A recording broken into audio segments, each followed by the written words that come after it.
If Doctor Who wasn't axed in the year 1989, what would have happened? Well, a number of things would have happened, which you can follow on my YouTube series, which I highly advise you to do.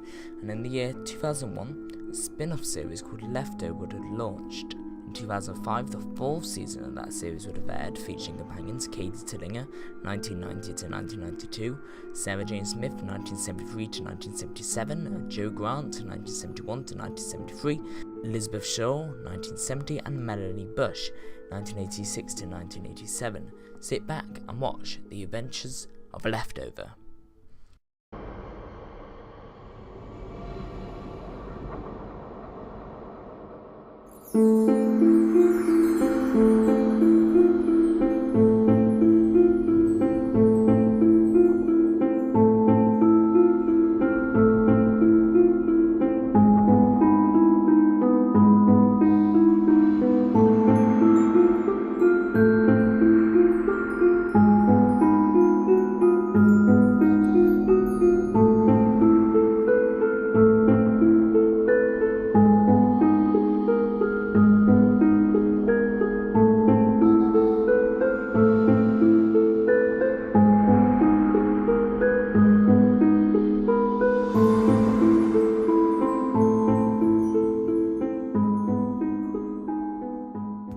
After the absence of Leftover in 2004, due to its decreased popularity in Series 3 and the sheer oversaturation of Who in 2003 with Leftover Series 3, Doctor Who Season 40 and Doctor Who the Movie, Leftover finally made it back on air for its fourth season in 2005.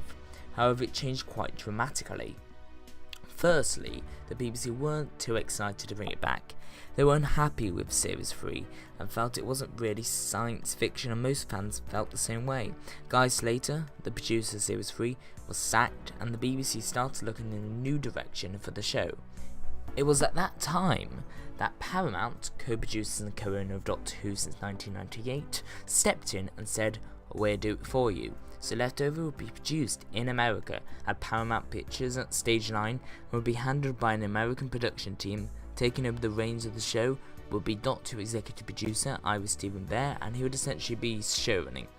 However, Doctor Who producer Tony Redston and executive producer Julie Gardner would have also been the executive producers on Leftover. Another addition to the show would have been the character of Mel, companion of the 6th and 7th Doctors. This would have been done in an attempt to spice up the show by adding in a new character. However, it wasn't entirely successful, as Leftover already had the problem of not really knowing what character to focus on, as they're all leads in their own right. Most of the time, writers opted to go for Katy, but the inclusion of Mel amplified this problem further. And of course, due to the fact that Leftover had been made in America, the decision was made quite early on to take them out of Newcastle and relocate them to Hollywood. Quite literally, Leftover would have adventures in Hollywood because it was filmed there. To help this transition, the inclusion of the Doctor was seemed to be necessary. However, REDSTON forbid the use of Anthony Head's Doctor because of the fact he was not allowed to leave Gallifrey in the show. So Richard Griffiths was brought in to feature in the first episode, as he had already featured in Series 2 Sweet Dreams, so he was familiar with the show. Another change would be the format. In America at the time, the common formats of TV series was 26, 22 or even sometimes 13 episode seasons with 45 minutes length and usually a mid-season break. Originally, Paramount wanted a 26 episode season, but the BBC forbid it, as it would turn out to have a longer running time in total than the current series of Doctor Who, which only had 8 19-minute episodes. This would have been quite an upgrade for the show after having only had 8 45-minute episodes per series. As this series changed so drastically, a new title sequence was produced, similar to Series 1's as well as Series 2 and 3's, but different in its own right. Like the other title sequence, it focused on the lettering of Leftover with the credits appearing over it, but now they appeared in a much more elegant way with red and gold text, and the credits that appeared are now in a new font and the titles featured executive producer credits.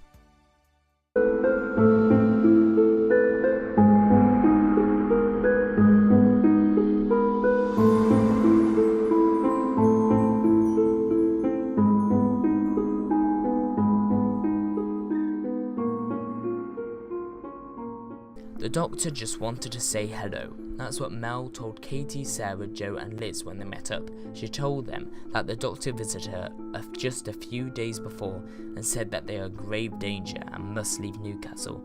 A murder strikes and the base is burnt down. Units arrive and take them to America, where the doctor awaits them. This episode is essentially the second pilot. It sets up the series and puts it straight into the USA. We do get the first bit of this episode in Newcastle before moving to America. Naturally, this part would have been filmed and produced by the BBC before turning the rest of the production over to Paramount. However, all the original BBC staff would have remained uncredited for this work, which would have been a very controversial decision. This episode does a great job at setting up the new feeling of Leftover and shows off the new way forward for the show.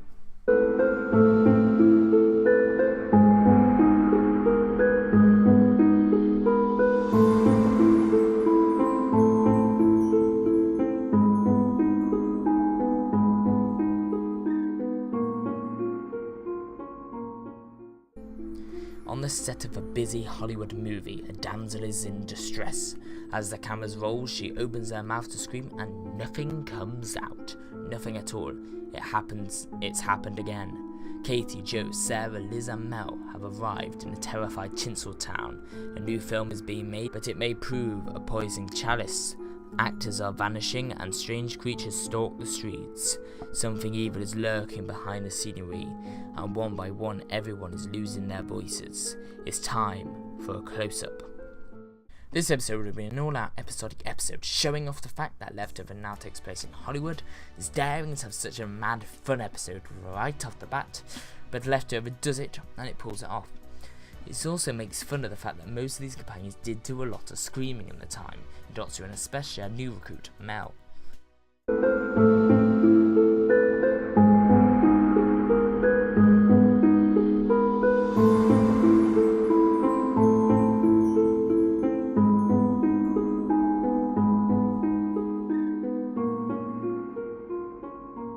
A humanoid alien, Agent Charles Poy, arrives on Earth only to be found by Leftover.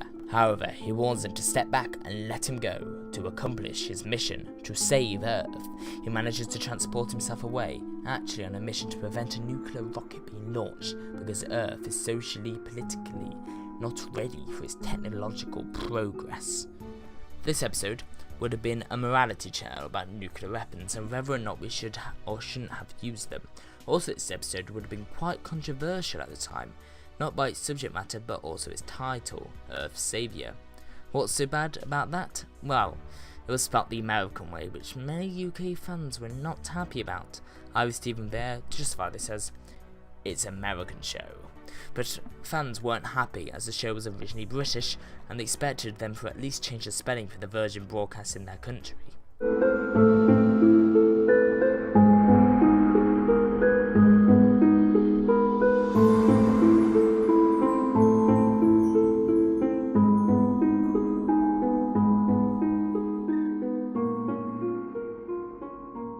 Leftover investigate Dr. Janice Evans Starge, a renowned physicist who has been conducting experiments with time and the opening of portals to other dimensions.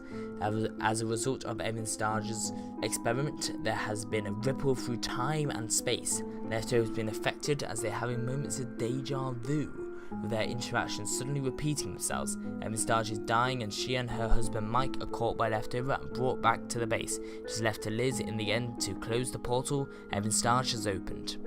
For Katy, however, the encounter with Evans Starge is a challenge, as Mike was once a lover of her life and she was forced to choose between him and her career as a cat burglar. The fact that she chose the latter did not change the love she once had for him and the emotion she feels at seeing him again. This episode was focused on both sci-fi and character story. Sci-fi aspect would be about portals to other dimensions and ripple through time that would lead us to our character story, which would see time repeating itself.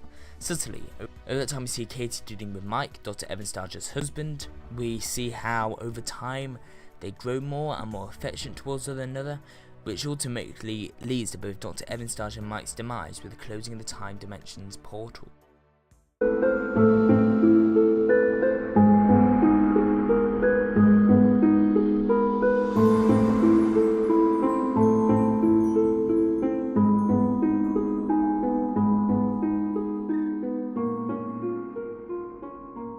Katy receives a mysterious gift with a cryptic message.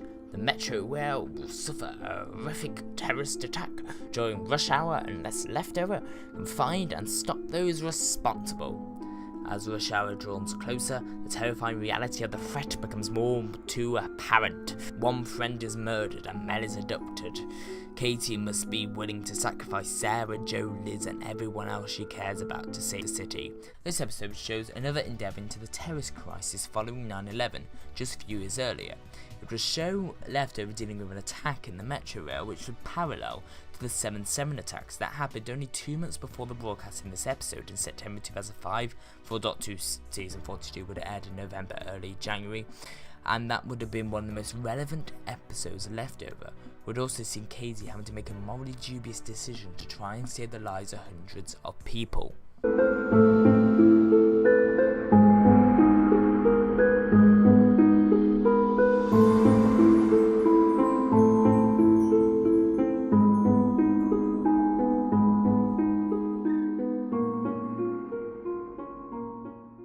Jo gets a tip from her husband that something odd is going on in a remote Romanian village hidden deep in the Carpathian Mountains.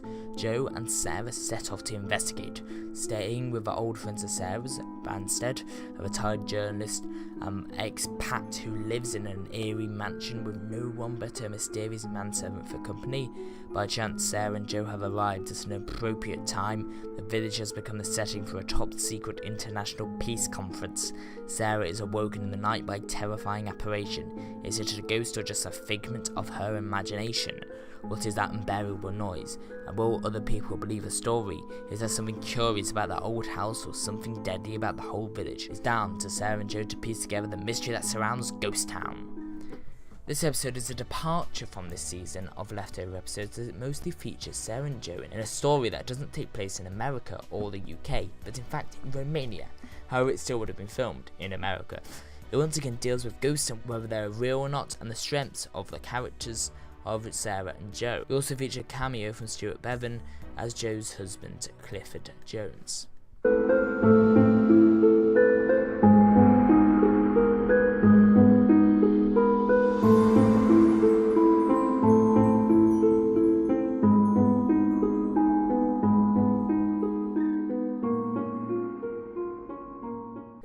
A bio-warfare scandal from the 1940s takes Leftover to a remote island in the Indian Ocean. Sarah pursues a fellow journalist she knew back in the day to find the truth.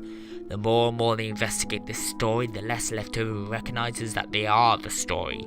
Jo and Mel discover that Katy has been searching for pursuers in the rear mirror window for so long that she hasn't noticed who's in the driver's seat. A long way from home and far from safe, Leftover will see their dangers in the present and their enemies on their past before it's too late. This episode focuses on a mainly concept of people and humanity rather than sci-fi stories. We also see how Sarah's journalist background comes into use, and it also focuses on the environmental issues that the contemporary world faces.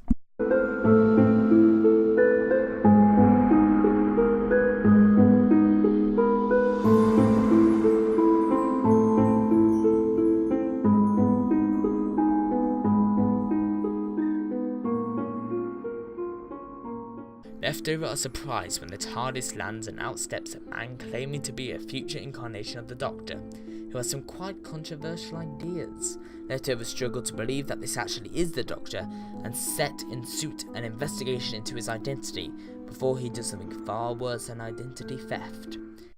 This episode features a fake Doctor plotline, not unlike the Doctor episode I Am the Doctor and You Are My Patient. It shows how someone can take the advantage of the fact that the Doctor can regenerate and that trust can be misplaced. This episode also shows how influential the Doctor's ideas can be, and then at the end of the third act it's revealed that this Doctor is not actually a future incarnation of the Doctor, but in fact a new incarnation of the Master, the Doctor's oldest foe. The new Master would be played by Jeffrey Belden, which would mark the first appearance of the Master since 1996, and the Master never returned during the Chris Sandeman era due to the fact that Sandeman did not like the Master and instead created the Rogue, but eventually Tony Reston, Ives Stephen Bear and Julie Gardner all came to the mutual decision that the Master should have his return in Leftover, in preparation for his eventual return in Doctor Who within the next few years. In the end, Leftover hand over the Master to Unit, and he is taken away to be detained safely.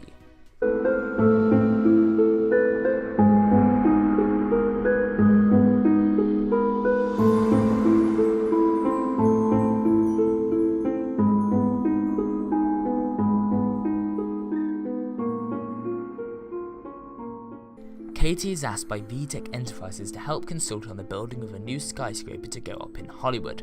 However, this is not just any skyscraper, more like a self-sustaining city inside a tower. It's an offer hard to refuse, but when Katy mingles with the people whose homes and businesses are being bulldozed down due to this, she falls in love and changes her mind. This episode is really just a bottle episode, which really explores Katy and how far she has come and her core beliefs about such human modern day issues. It's also a reference to the opening of Douglas Adams' Hitchhiker's Guide to the Galaxy. It, however, would have received quite a bit of criticism due to its distaste of modern day corporations.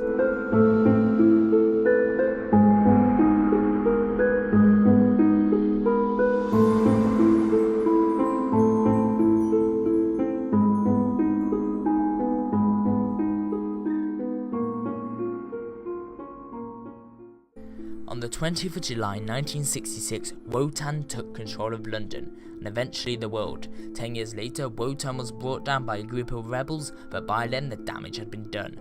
A different mindset was in place, and there was a power vacuum. A man called the Prophet took over and led his world into evil, until many years later a lady called Liz Shaw took over, and the world was entirely different. Now, 2 years since she took control, Leftover crossed back to the parallel universe to find that alternate Liz still wants revenge, and it will stop her and close the gap between universes. This episode is a sequel to the Series 2 episode Parallel and the Series 3 episode Shattered.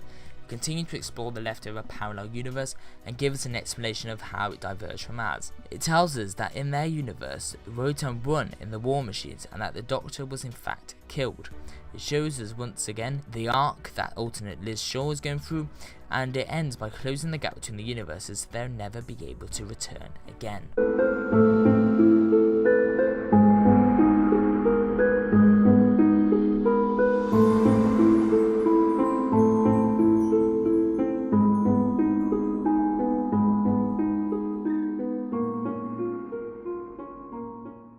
Earth's Orbit, 2021.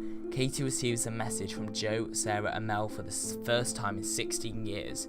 They want to meet her and tell her something of the utmost importance, but Katy can't make it off Starbase 1. She has to complete her mission and set free the patient. Joe, Sarah and Mel must stop the impending destruction of the world themselves. However, Katy might just be the one causing it. This episode all takes place in a simulation created by the Sidemen, who have been defeated at the end of season 41 of Doctor Who and now trying to upgrade the Earth, starting with their defence, Leftover. They are keeping them sedated in this virtual reality prison while they process and upgrade them. In the end, they manage to overpower them by finding cracks in the system and destroying the Cyberman ship.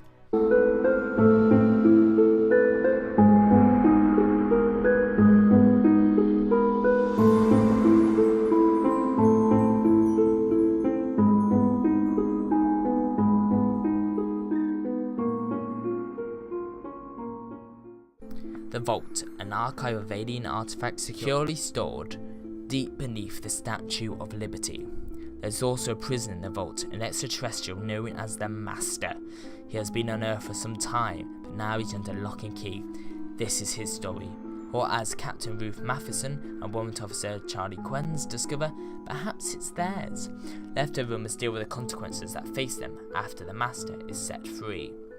This episode is the beginning of the finale Leftover Season 4 and returns the Master into the show as well as many other familiar faces, including Brigadier Winifred Van Beera and Mike Yates. It mainly, however, revolves around the two unit personnel, Captain Ruth Matheson and Officer Charlie Quenz, as they discover the Master. Ends on the cliffhanger of the Master finding his TARDIS and proclaiming, "Now I can take Gallifrey for myself."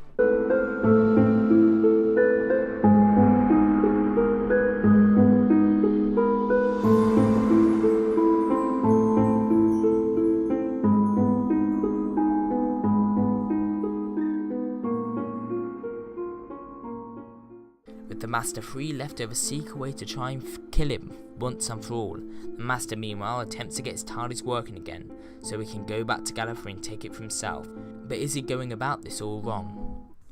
This episode would have been the ending of the series, and the Master attempts to leave Earth so he can go back to Gallifrey to conquer it, as the only power he sees he has to overcome is the Doctor as he is president.